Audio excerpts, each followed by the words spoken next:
উচ্চ মহলের প্রভাব প্রয়োজন আছে। এটা সাইডটা দাঁড়া করে নিলে তো মনে হয় আরে এটা কোনো নেওয়ারই না। কেউ প্রভাব বিস্তার না করতে পারে, সুষ্ঠু বিচার চাই আমরা। ইনশাল্লাহ আপনি দেশবাসীর কাছে এতটুকু আস্থা রাখেন, সাংবাদিক ভাইদের প্রতি আর মাঝে কিন্তু এখানে চলে আসছে শুধু ওই বাচ্চাটা যেন তার মায়ের বিচারটা পায়। তো আমরা সাংবাদিক ভাইদেরকে অনেক অনেক ধন্যবাদ জানাই, তারা যেন এই জিনিসটা এমনভাবে প্রচার করে সারা বিশ্বের মানুষ যেন এটা নিয়ে দেখতে পারে যে না, বাংলাদেশে এখন আইনের সুবিচার আছে, সুব্যবস্থা আছে। আর আমরা সাংবাদিক ভাইদের মাধ্যমে কিন্তু যে কোনো বিষয় আসলে দেখতে পারি। ওনারা যখন একটা বিষয় প্রচার করে, এই যে ইকা নামে যে বোনটা মারা গেল, একমাত্র কিন্তু ইনাদের কারণে আমরা সবাই জানতে পারছি যে না, এই কারণে মারা গিয়েছে।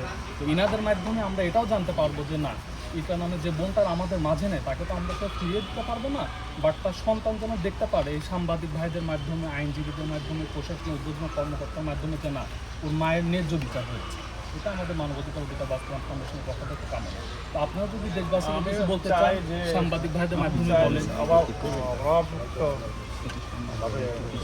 চাই সুষ্ঠু বিচার হোক, এটা ইনশাল্লাহ অবশ্যই হবে। চাই কেউ যেন বিস্তার করে যেন অপরাধীকে, অপরাধী যেই হোক না কেন সে আইনের আওতায় আসবে, এটাই আমরা কামনা করি। আস্থা রাখেন, আইনজীবীদের প্রতি আস্থা রাখেন, প্রশাসনের প্রতি আস্থা রাখেন। এখানে কোনো মহল যতভাবে চেষ্টা করুক না কেন, দোষী যদি দোষী হয়ে থাকে সুষ্ঠু ইনভেস্টিগেশনের মাধ্যমে, তাহলে সে আইনের আওতায় অবশ্যই আসবে। আর এটা ইনশাল্লাহ অবশ্যই হবে, যেহেতু প্রশাসন এটা নিয়ে কিন্তু অলরেডি কাজ শুরু করেছে। থানায় মামলা স্থাপন করেছে, প্রশাসনের যিনি আছেন ইনভেস্টিগেশনের মধ্যে আছে। ওই পাশে যাক, স্পেস আছে।